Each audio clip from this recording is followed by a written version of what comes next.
মায়া, এই যুগের মেয়েদের বেশ কিছু ভেঙে বলতে হয় না। তারা অল্পতেই অনেক কিছু বোঝে। আমি জানি তুমিও বুঝো স্বামী স্ত্রীর সম্পর্কটা কী। তারপরও বাড়ির বড়রা সবাই আমাকে দায়িত্ব দিয়েছে তোমাকে আজকে রাত সম্পর্কে ধারণা দিতে। আমি বেশ কিছু তোমাকে বলবো না, শুধু এতটুকু বলবো, হৃদ ভাইয়া তুমি বলতে পাগল, অনেক বেশি ভালোবাসে তোমাকে।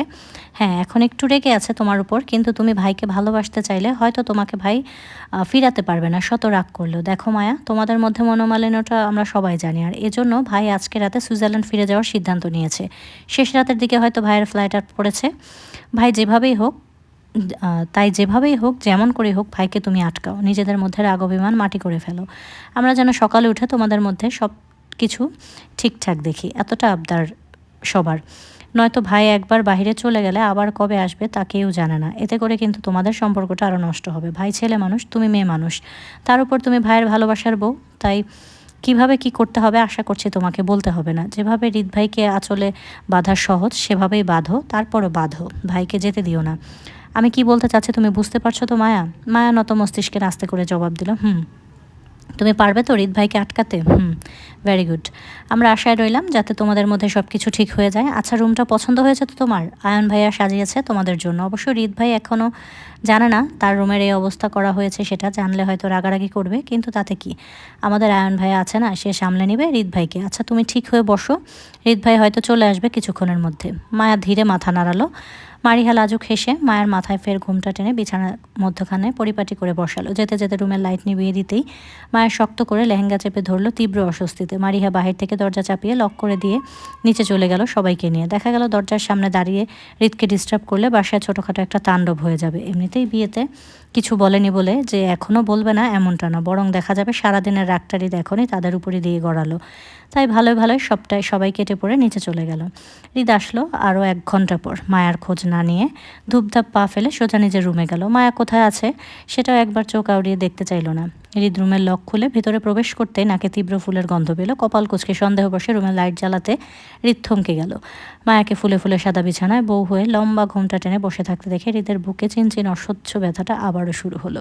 দম বন্ধ হয়ে আসলো নিঃশ্বাসের অভাবে। থ মেরে হৃদ ঠায় জায়গায় দাঁড়িয়ে রইল। মায়ের হৃদের উপস্থিতিতে জড়সড় হয়ে ভয়ে আরও সিটিয়ে গেল। তীব্র বুক ধরভরে আড়ষ্ট হয়ে আরও শক্ত করে চেপে ধরল লেহেঙ্গার দুপাশ। হৃদ থমথমে মুখে মায়াকে না চাইতেও পর্যবেক্ষণ করলো। সাদা বিছানা, সাদা ফুল, সাদা বউ, চমৎকার সুন্দর লাগছে দৃশ্যটি। মায়াকে দেখে হৃদের বেহায়া মন অস্থির হলো, ছটফট করলো, তীব্র থেকে তীব্র। বউয়ের কাছে যেতে বাধ্য করলো, কিন্তু হৃদ গেল না মায়ের কাছে, বরং তীব্র বুক ধরপড়ে দাঁতে দাঁত চেপে বের হয়ে গেল রুম থেকে। অস্বস্তিতে আটকে আসা শ্বাসটা বুক ফুলিয়ে ছাড়ল।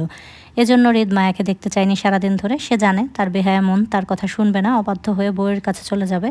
এজন্য তো হৃদ বউ থেকে দূরে দূরে থাকছিল, কিন্তু অবশেষে সফল হতে পারল না। হৃদ প্রচণ্ড রাগে হুঙ্কার ছাড়লো। কে তার রুম ফুল দিয়ে সাজালো জানতে চাইল। হৃদের হুঙ্কারে মায়া ঘর থেকেই কেঁপে উঠল। মায়াকে সুযোগ না দিয়ে হৃদ আবারও রুম থেকে বের হয়ে যাওয়াতে মায়া ফুপিয়ে কেঁদে উঠে হেলিয়ে আছড়ে পড়ল বালিশের উপর। হৃদের রাগী হুঙ্কার। আয়ন এগিয়ে আসলো, এক হাতে হৃদের কাঁধ জড়িয়ে ধরে খেয়ালি করে বলল, তুই কি ভাই এমন চিল্লাচিল্লি করছিস কেন? বাসর তো সাজিয়েই আসলাম, যদি না সাজাতাম তখন চিল্লাচিল্লি করতি? তাহলে না হয় বুঝতাম। তোর ফার্স্ট নাইট আমরা কেউ স্পেশাল করে সাজাইনি বলে কষ্ট করে নষ্ট করে দিলাম, কিন্তু সব কিছু ঠিকঠাক করে সাজিয়ে দেওয়ার পরেও কি এমন চিল্লাচিল্লি আমাকে ধন্যবাদ দেওয়ার জন্য করছিলি তুই? দেখ হৃদ, আমার সোজাসাপটা কথা, তোর শুকনো মুখের ধন্যবাদ আমি নিব না। ঋণ শোধ করবি তোর মেয়ের শ্বশুর বানিয়ে। আমার ছেলের বউ হিসেবে তোর মেয়েই ফিক্সড। বিয়ে হিসেবে যদি এখন তুই আমাকে আগ বাড়িয়ে খাতিরদারি করতে চাস তাহলে করতে পারিস, আমি না করব না।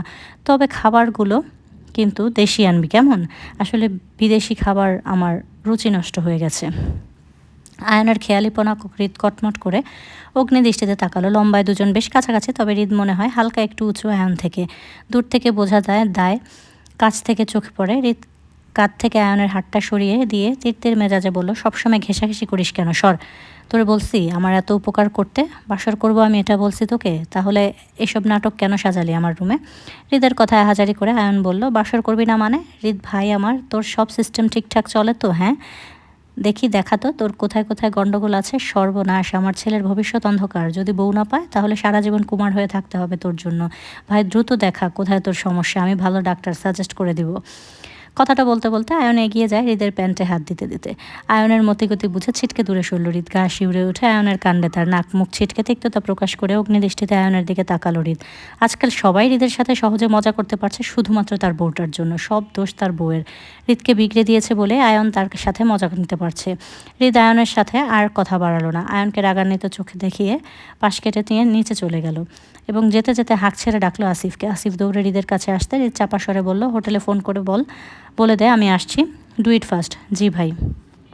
হৃদ রাগে বের হয়ে গেল বাগানের বাংলোর দিকে। হৃদের কথা মতো আসিফ ফোন বের করে চলে যেতে নিলে আয়ন এসে আসিফের কাজ জাপটে ধরে ফোন কেড়ে নিতে নিতে বলল, আজকে হৃদের সকল কাজকর্ম তোর ছুটি, যা। তোর ফোন আজকে আমার কাছে থাকবে, সকালের আগে পাবি না। যদি আমার কথার বিরুদ্ধে গিয়ে হৃদের সাথে যোগাযোগ করিস তাহলে ঠুস করে তোর নামে বিচার যাবে টিয়ার কাছে।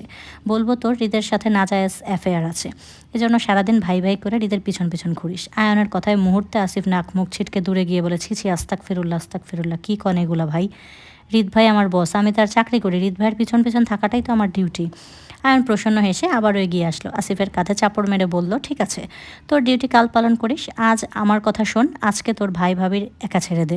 নতুন বিয়ে করছে বুঝতেই পারছিস, কিন্তু হৃদ ভাই চিন্তা বাদ দে, সবটা আমি সামলে নেব। রুমের কথা আমি আগে থেকেই বলে রেখেছি। আমি জানতাম হৃদ এমন কিছুই করবে, তাই আপাতত আমি যা বলছি তা কর। এতে তোর চাকরি যাবে না, কিন্তু তোর বসের সংসারটা বেঁচে যাবে, ভেবে দেখ। আয়নের কথায় শুকনো ঢোক গিল আসিফ। জীবনে এই প্রথম সে হৃদের অগোচরে কিছু করতে যাচ্ছে। আল্লাহ জানে তার পরিণতি কী হয়। রাত 12টার উপরে ঢাকার 5 তারা হোটেলের সামনে নামলো হৃদ। রাগের বসে আজ বডিগার্ড আনেনি, সে একাই এসেছে ড্রাইভিং করে। হৃদ গাড়ি থেকে নামতেই হোটেলে ম্যানেজার স্টাফদের নিয়ে দ্রুত এগিয়ে আসলো হৃদকে রিসিভ করতে। হৃদ নিজের গায়ের কোটটা খুলে ম্যানেজারের হাতে তুলে দিল। ম্যানেজার স্টাফদের নিজ দায়িত্বে হৃদকে রুম অবধি এগিয়ে দিয়ে আসলো। একজন স্টাফ ভয়ে ভয়ে হৃদের হাতে চাবি তুলে দিতেই হৃদ হাতের ইশারায় সবাইকে চলে যেতে বলল। হাফ ছেড়ে সবাই চলে গেল। হৃদ রুমের লক খুলে ভিতরে প্রবেশ করতে পায়ের সুজের নিচে নরম নরম জাতীয় কিছু লাগতে এবার সন্দেহ বসে রুমের আলো জ্বালালো সে। হৃদের শরীরে যেন বিদ্যুতের ঝটকা খেলো মায়ার উপস্থিতিতে। সেই আগের মতোই আবারও মায়াকে ফুলে ফুলে সাদা বিছানায় ঘুমটা দিয়ে বসে থাকতে দেখে শক্টের উপর শক্ট হলো। একই বাসরের সাজে সাজানো হয়েছে এই হোটেল রুমটি। হৃদ চমকালো, হতবাক হলো। থমকানো ভঙ্গিতে ঠায় জায়গায় দাঁড়িয়ে রইল বিস্ফোরণের। কিন্তু যখনই হৃদের হুঁশ ফিরে তৎক্ষণাৎ রিয়্যাক্ট করলো, প্রচণ্ড শব্দ করে দরজা বন্ধ করে বাহিরে গেল। মায়া কেঁপে উঠল দরজা বন্ধের শব্দে। তারপরে জায়গা ছেড়ে নড়ল না, বসেই রইল। হৃদ বাহিরে গিয়ে রাগে রিরি করতে করতে সর্বপ্রথম ফোন করলো আসিফকে। হৃদের না করা সত্ত্বেও কেন মায়াকে এখানে পাঠালো সেটা জানতে।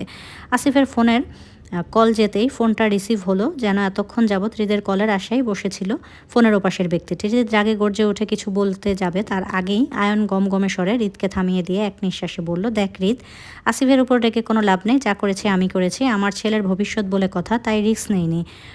পূর্ব থেকেই তোর পার্মানেন্ট হোটেল রুমটি সাজিয়ে রেখেছিলাম। এখন তোর বউ তোর সেফটিতে আছে, তোদের সাথে বডিগার্ড নেই। তুই যদি এখন মায়াকে একা রেখে চলে আসতে চাস তো আসতে পারিস, আমাদের কি।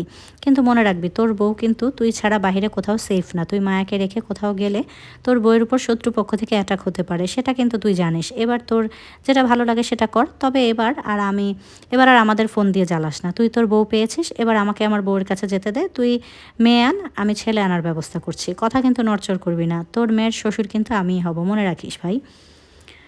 হৃদকে কিছু বলতে না দিয়ে আয়ন হৃদের মুখের উপর ঠাস করে কল কেটে দিয়ে ফোনটা বন্ধ করে দিল। হৃদের আগে কটমট করে ঠায় জায়গায় দাঁড়িয়ে রইল। আচ্ছা মতন ফেসে গেছে সে। না মায়াকে সাথে করে নিয়ে যেতে পারছে, আর না রেখে যেতে পারবে।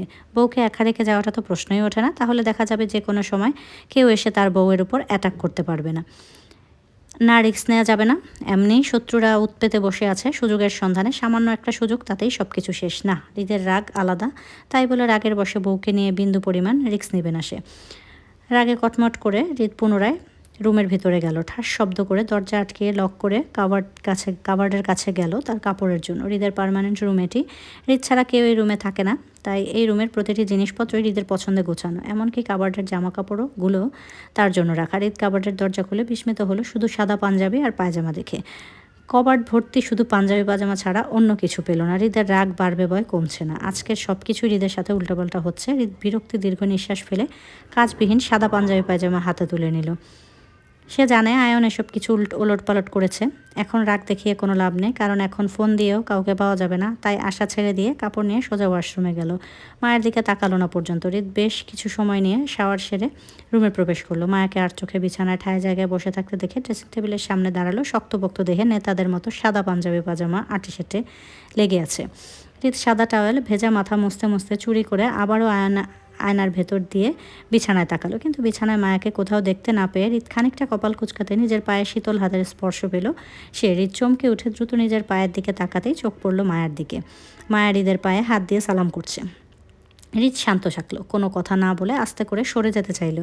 মায়া হৃদের পায়ের পাতা শক্ত করে আঁকড়ে ধরে ডুকরে কেঁদে উঠল শব্দ করে। সরি, প্লিজ আমাকে ক্ষমা করে দেন, আমি আর আপনার অবাধ্য হব না। প্লিজ আমাকে ছেড়ে যাবেন না কোথাও, আমি আপনাকে ছাড়া থাকতে পারবো না, মরে যাব একা একা, প্লিজ আমাকে ছেড়ে যাবেন না। এতক্ষণ যাবৎ হৃদের রাগ মায়া নীরবে সহ্য করছিল, কিন্তু এখন যদি হৃদকে মানাতে না পারে তাহলে মায়া আর কখনো সুযোগ পাবে না হৃদকে মানাতে। নিস্তব্ধ পরিবেশে হৃদের ঘন নিঃশ্বাস আর মায়ের ডুকরে কান্নার শব্দ ছাড়া অন্য কোনো শব্দ নেই রুমে। হৃদ ঠায় জায়গায় দাঁড়িয়ে থাকলেও নড়ল না। মায়া হৃদের পায়ে হাত দিয়ে ফুপালো। দুজনের মনের পরিস্থিতি দুই রকম। একজন কান্নায় প্রকাশ করতে পারলেও অন্যজন সব কিছু ভুলে তাকে মেনে নিতে পারছে না। মায়া হৃদকে শান্ত ভঙ্গিতে দাঁড়িয়ে থাকতে দেখে উঠে দাঁড়ালো। দুহাতে আঁচলে হৃদের পেট জড়িয়ে ধরে ঘনিষ্ঠ হয়ে বলল, প্লিজ আমার ঘোমটাটা উঠান না। আমি কি রোজ রোজ এভাবে আপনার জন্য বউ সাজবো বলুন? আপনাকে দিয়ে একটা বিয়ে করাতেই আমার জান যায় যায় অবস্থা। আপনার হাতে মার পর্যন্ত খেয়েছি। প্লিজ এবার অন্তত আমার ঘোমটাটা টেনে আমার বিয়েটার সব চাওয়া পূরণ করুন প্লিজ। হৃদ মায়ের কথা না শুনে চলে যেতে চাইলে মায়ের শক্ত করে দুহাতে হৃদের পেট জড়িয়ে ধরে ফুপিয়ে ওঠা কান্নায় জড়িত ভেজা গলায় ছোট করে বলে, প্লিজ প্লিজ। হৃদ কয়েক সেকেন্ড দম মেরে দ্রুত অস্থিরতার নিঃশ্বাস টানলো নিজের মাঝে। আস্তে করে মায়ের মাথার ঘোমটাটা ফেলে সরাসরি তাকালো মায়ের মুখের দিকে। অসম্ভব মায়াময় স্নিগ্ধ সে মুখ। চোখের নিচে মোটা করে কাজল লেপটে আছে কান্নার ফলে। কাল ও ভেজা চোখের পানিতে হৃদের বুক কেঁপে ওঠে। যেটার ভয় পেয়েছিল সেটাই হলো। তার মন ছটফট করলো। অবাধ্য অনুভূতিটা প্রচণ্ডভাবে ঘায়াল করলো হৃদকে। সারা শরীর শিরশির করে উঠল তীব্র উত্তেজনায়। হৃদ নিজেকে দমাতে না পেরে চটকে মায়ার টেনে নিজের থেকে আলাদা করলো। কোনো দিক না তাকিয়ে রাগে ঠাস করে গিয়ে শুয়ে পড়ল ফুলের নরম বিছানায় চিত হয়ে। লম্বালম্বি হয়ে শুয়ে হৃদ পায়ের উপর পা তুলে চোখের উপর একটা হাত ঠেকালো, অন্যটা পেটে রাখলো। নড়াচড়া বন্ধ করে হৃদ শক্ত হয়ে শুয়ে রইল। মায়া হৃদের কাণ্ড দেখে দাঁড়িয়ে থেকে নিঃশব্দে কাঁদলো কিছুক্ষণ। তারপর চোখ মুছে ধীর পায়ে গিয়ে বসলো ড্রেসিং টেবিলের সামনে। মায়া তখনও কাঁদতে কাঁদতে গা ভর্তি গহনাপত্র খুলে রাখলো ড্রেসিং টেবিলের উপর। একে একে মাথার ও শরীরের দুপাট্টা খুলে সোফার উপর রাখলো। অবশেষে মাথার হিজাব খুলে চুল ছেড়ে দিতেই ঝরঝর করে সবগুলো চুল পেট থেকে হাঁটুর নিচ অবধি গিয়ে ঠেকলো। মায়ের ড্রেসিং টেবিলের সামনে টুলে বসে হাত মোজা পা মোজা খুলে বিছানার দিকে তাকালো। হৃদকে তখনও নড়াচড়াবিহীন ঠায় শুয়ে থাকতে দেখলো। কি জানে ঘুমিয়ে গেছে কিনা, নাকি মায়াকে চুরি করে দেখছে সে। মায়া তা জানে না। মায়া এক পলক হৃদকে দেখে সামনে থেকে টিস্যু নিয়ে চোখ মুখ মুছলো। যেহেতু মুখে হালকা সাজ দিয়েছিল মায়াকে, তাই সাজের তেমন ঝামেলা নেই। মাথায় হিজাব বাঁধায় চুলও ঠিক আছে, কোনো ঝামেলা করেনি। মায়া উঠে দাঁড়িয়ে ছাড়া চুলগুলো টেনে হাত খোপা করতে করতে কাবার্ডের কাছে গেল। খোপা শেষে কাবার্ড থেকে টুকটুকে লাল রঙা মসলিন তাঁতের পাতলা জামদানি শাড়িটি হাতে নিল, ব্লাউজ পেটিকোট সহ। মায়াকে এখানে আয়নার মারিহা নিয়ে এসেছিল কিছুক্ষণ আগে। সাথে মায়ের প্রয়োজনীয় জিনিসপত্র কাবার্ডে গুছিয়ে দিয়ে গেছে মারিহা, তবে শাড়ি ছাড়া আলাদা অন্য কোনো কাপড় দিয়ে যায়নি। তাছাড়া এখন মায়ার শাড়ি পরতে জানে। রেহানা বেগমের মায়াকে বিগত এক সপ্তাহে অনেকবার শাড়ি পরানো শিখিয়েছে। মায়া কাপড়ের সাথে পাশ থেকে হৃদের অর্ধভেজা টাওয়ালটা হাতে নিয়ে চলল ওয়াশরুমের দিকে। ভারী লেহেঙ্গা দুহাতে টানতে টানতে মায়া ওয়াশরুমে চলে যেতেই হৃদ কপাল থেকে হাতটা সরায়। এতক্ষণ যাবৎ সে হাতের নিচ দিয়ে চুরি করে বউকে দেখছিল। রাগ ইগো কারণে মায়াকে সরাসরি কিছু বলতে পারছিল না বলে এসে জেদ করে শুয়ে পড়েছিল। বাকি সময়টা সে এভাবেই শুয়ে থেকে পার করবে। তারপরও ভুলেও কথা বলবে না বউয়ের সাথে। হৃদের চিন্তাভাবনার মাঝে খট করে পুনরায় ওয়াশরুমের দরজা খোলার শব্দ হতেই হৃদ দ্রুততার সঙ্গে আবার আগের ন্যায় চোখের উপর হাত রেখে শুয়ে পড়ল এবং হাতের নিচ দিয়ে দেখতে লাগলো মায়া পুনরায় কেন দরজা খুলেছে, কোনো সমস্যা হলো কিনা। মায়া গায়ে টাওয়াল বেঁধে উকি দিয়ে হৃদকে দেখলো আগের ন্যায় শুয়ে থাকতে। মায়া ভাবলো হৃদ ঘুমিয়ে পড়েছে, তাই জড়তার পায়ে আস্তে করে বের হতে চাইলো, কিন্তু বের হলো না ভয়ে। যদি হৃদ উঠে মায়াকে এই অবস্থায় দেখে ফেলে তাহলে মায়া লজ্জায় মরে যাবে না। মায়া পুনরায় উকি মারলো ওয়াশরুমের দরজা ধরে। মূলত মায়ের গায়ের দামি লেহেঙ্গাটা ওয়াশরুমের পানিতে ভিজলে নষ্ট হয়ে যেতে পারে, এজন্য সে এটা খুলে আলাদা রাখতে চাইছে। মায়ের বিয়ের কাপড় বলে কথা, এমনিতেই নষ্ট হতে দিবে নাকি? সারা জীবন মায়া যত্ন করে নিজের কাছে রেখে দেবে, কিন্তু এখন আপাতত বের হতে পারছে না বলে দরজার আড়াল থেকে বিয়ের কাপড়গুলো ওয়াশরুমের সামনে রেখে আবার ঠাস করে দরজা বন্ধ করে দিল। পানিতে না ভিজলেই হলো, গোসল শেষে মায়া গুছিয়ে রাখবে সব কিছু। হৃদ বিষয়টি দেখেও উঠল না, শুয়েই রইল। মায়া লম্বা শাওয়ার শেষে পরিপাটি করে শাড়ি পরে বের হলো। ভেজা চুল টাওয়ালে বেঁধে বিয়ের কাপড়গুলো গোছালো, নামাজের বিছানা বের করলো, ফ্লোরে বিছালো 2 রাকাত নফল নামাজ আদায় করতে। মায়া পাশাপাশি দুটো নামাজের বিছানা একত্রে বিছিয়ে হৃদের দিকে তাকালো অসহায় চোখে। তবে হৃদকে ডাক দিল না নামাজ পড়তে, শুধু দাঁড়িয়ে কিছুক্ষণ অপেক্ষা করলো একসঙ্গে নামাজে দাঁড়ানোর জন্য। মায়া হৃদকে আসতে না দেখে ছলছল চোখে মায়া একাই নামাজে দাঁড়ালো। নামাজের নিয়ত বাঁধার কয়েক সেকেন্ড পরে মায়া অনুভব করলো হৃদের উপস্থিতি নিজের পাশে। শব্দবিহীন নিশ্চুপ হয়ে 2 রাকাত নামাজ আদায় করলো দুজনেই। মায়া লম্বা মোনাজাত ধরলো, হৃদ শর্টকাট মোনাজাত শেষ করে পুনরায় গিয়ে আগের ন্যায় শুয়ে পড়লো। মায়া মোনাজাত শেষ করে নামাজের বিছানা গুছিয়ে রেখে হৃদের দিকে তাকালো। আপাতত মায়া কোথায় শুবে সেটা বুঝতে পারছে না, বুঝতে না পেরে ঠায় জায়গায় দাঁড়িয়ে রইল। মায়া ভয়ে হৃদের পাশে যাচ্ছে না ঘুমাতে। যদি হৃদ রেগে যায় বা তেরামি করে আবারও রুম থেকে বের হয়ে যায়, সে ভয়ে মায়া প্রায় 30 মিনিট এক জায়গায় দাঁড়িয়ে রইল। হঠাৎ হৃদের তপ্ত মেজাজে মায়া ভয়ে চমকে উঠে হৃদ বলে, উফ, লাইটটা আমার চোখে লাগছে, লাইটটা বন্ধ করো, এদিকে আসো। তোমাকে এত দূর অবধি বিয়ে করতে গিয়ে আমার পা ব্যথা করছে, দেখি আমার পা দুটো টিপে দাও, কুইক।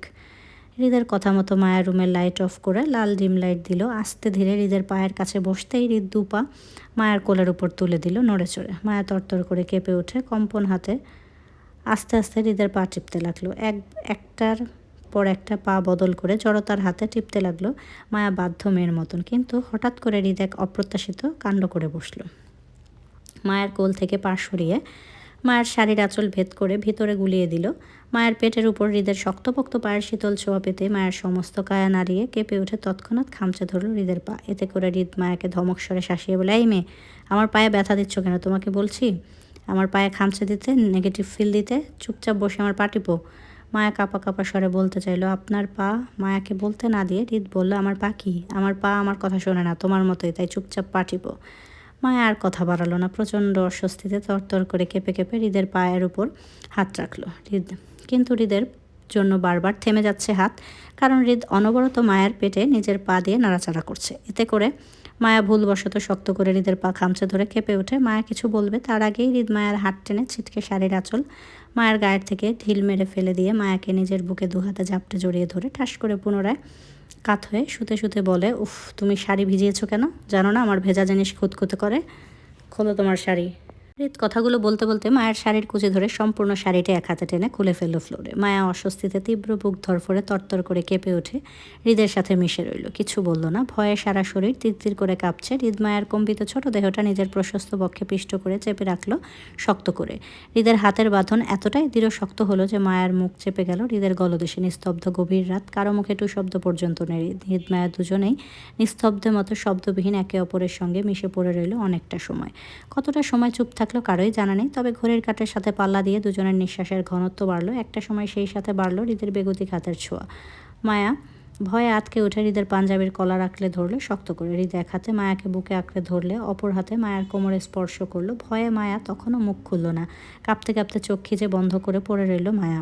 কিন্তু তার পর মুহূর্তেই মায়া আটকে উঠল যখন হৃদ মায়ের পিঠ গলিয়ে ওর ব্লাউজের ফিতা ধরে টান দিল। মায়া গঙ্গালো, হৃদের মতলব বুঝে ছটফট করে কিছু বলতে চাইল। মায়ের অর্ধেক কথার অর্থ হৃদ বুঝল। তৎক্ষণাৎ মায়াকে নিচে ফেলে সে উপরে উঠে গেল। মায়ের গলার মুখ ডুবাতে ডুবাতে হুমকি স্বরূপ বলল, না করবা তো ধাক্কা দিয়ে নিচে ফেলে দিব, কোমর ভেঙে উপরে উঠিয়ে এরপর বাসর করব, তারপরও আজকে কোনো ছাড় দিব না। মায়া তারপরে ছটফট করে হৃদকে বাধা দিতে চাইল। হৃদ রাগের বসে মায়ের গলায় কামড়ে ধরলো এক হাতে। মায়ের কাঁধের ব্লাউজটা টেনে নিচে নামাতে নামাতে সেখানটায় মুখ ডুবায়। হৃদের দীর্ঘ 28 বছরের ধৈর্য সব ভাঙল আজ। মায়ের প্রতি দারুণ তৃষ্ণার্তের উন্মাদ দেখালো তাকে। হৃদের বেসামাল ছোঁয়ার সাথে সাথে মায়াও গঙ্গালো, হৃদের বক্ষে পিষ্ট হয়ে ছটফট করলো অস্পষ্ট স্বরে। সময়ের হিসাব নেই, তবে ধীরে ধীরে দুজনের নিঃশ্বাসের ঘনত্ব তীব্র থেকে তীব্র হলো, ঘনিষ্ঠ থেকে ঘনিষ্ঠ হলো অন্তরঙ্গে দুজনের ঘনিষ্ঠ সময় হৃদ একটু করে মায়ের কানে কানে বলল, আমার শূন্য আকাশের চাঁদ তুমি, বেপরোয়া জীবনের মায়া তুমি, অসীম সুখের ঠিকানা তুমি, 1000 বছর বাঁচার সাধনা তুমি, আমার ভালোবাসার আরেক নাম তুমি। আই লাভ ইউ জান। শেষ রাতের প্রহর, অর্ধজ্ঞান অবস্থায় চোখ বন্ধ করে বিছানায় নেতিয়ে পড়ে আছে মায়া নড়াচড়াবিহীন। হৃদ ঝুঁকে মায়াকে বিছানার চাদর সহ মুড়িয়ে কোলে তুলে নেয়। হৃদের কোলে নেওয়াতেও যেন মায়া ব্যথায় কুঁকড়ে উঠল। বন্ধ দু চোখের পাতা টেনে হৃদকে দেখতে চাইল মায়া, কিন্তু নীল ব্যথায় কুঁকড়ে দেখা সম্ভব হলো না। হৃদ মায়াকে কোলে নিয়ে ওয়াশরুমের শাওয়ারের নিচে নামিয়ে দিল। এক হাতে মায়ার পিঠ আঁকড়ে ধরে উন্মুক্ত বুকে জড়িয়ে নিয়ে অন্য হাতে শাওয়ার ছেড়ে দিল। ঠান্ডা পানির স্পর্শে দেহে পড়তেই যেন ব্যথায় জ্বলে ওঠে মায়ার শরীর। জ্বালাময় শরীরে ব্যথা সহ্য করতে না পেরে মায়া ডুকরে কেঁদে ওঠে হৃদের বুকের সাথে নেতিয়ে পড়ে। হৃদ কিছু বলল না, বরং এক হাতে মায়ার পিঠ জড়িয়ে রেখে অন্য হাতে দিয়ে মায়ার মাথা ধরে কপালের ভেজা ঠোঁট ছুঁয়ে দিল। হাত বাড়িয়ে মায়ের খোপা করা চুলগুলো ছেড়ে দিতে চাইলে মায়া কান্না ভেজা গলায় গুমড়ে একটু করে নাহচ করলো। হৃদ মায়ার নাহচ শুনল না, বরং চুল ছেড়ে দিতে দিতে বলল, চুল না ভেজালে ফরজ গোসল হয় না, অপবিত্র থেকে যায়। মায়া চুপ থাকলো, কিছু বলল না। হৃদ মায়াকে যত্ন সহকারে গোসল করিয়ে বাথটব পরিয়ে রুমে নিয়ে আসে কোলে করে। তার গাও পুরো ভেজা, প্যান্ট থেকে ছুঁয়ে পানি পড়ছে, ফ্লোরে ভিজে যাচ্ছে। সেদিকে হৃদের একদম মনোযোগ নেই, বরং মায়াকে সোফায় বসিয়ে সে গেল গোসল করতে নিজের কাপড় নিয়ে। তবে যাওয়ার আগে বিছানার ব্ল্যাঙ্কেটটি নিয়ে মায়ার গায়ে মুড়িয়ে দিয়ে গেল। অল্প সময়ে নিয়ে হৃদও দ্রুত গোসল সেরে বের হলো। মাথা মুছতে মুছতে সোজা কাবার থেকে নতুন বিছানার চাদর নিয়ে বেডে বিছিয়ে দিল। পুনরায় কাবারের দরজা খুলে মায়ের কাপড় খুঁজলো, কিন্তু শাড়ি ছাড়া অন্য কিছুই পেল না। হৃদের মেয়েলি কাপড় সম্পর্কে ধারণা নেই, কখনো মেয়ের সঙ্গ নেয়নি, তাই জানা নেই। শুধু বউ বউ করে মেয়েদের সম্পর্কে অনেক কিছু অবগত হয়েছে হৃদ, কিন্তু তাই বলে যে মেয়েদের শাড়ি পরাতে পারে ভুলেও সেটা না। তার তো শাড়ি খোলার কাজ, তাহলে সে কি করে শাড়ি পরাতে জানবে? হৃদ মায়ের শাড়ি রেখে শর্টকাট নিজের একটা সাদা পাঞ্জাবি হাতে তুলে নিয়ে কাবারের দরজা বন্ধ করে ফের মায়ের কাছে গেল। মায়াকে সোফায় হেলিয়ে পড়ে চোখ বন্ধ করে থাকতে দেখে হৃদ বুঝতে পারে সে কতটা ব্যথায় আছড়ে পড়ে আছে। হৃদ মায়াকে নরম হাতে টেনে সোফায় বসিয়ে গায়ের ব্ল্যাঙ্কেট সরিয়ে পাঞ্জাবিটা পরিয়ে দিতে দিতে বাথটবটা নেয়। হৃদের পাঞ্জাবি মায়ের গা মুড়িয়ে পায়ের পাতা পর্যন্ত ঢেকে গেছে ফ্লোরে।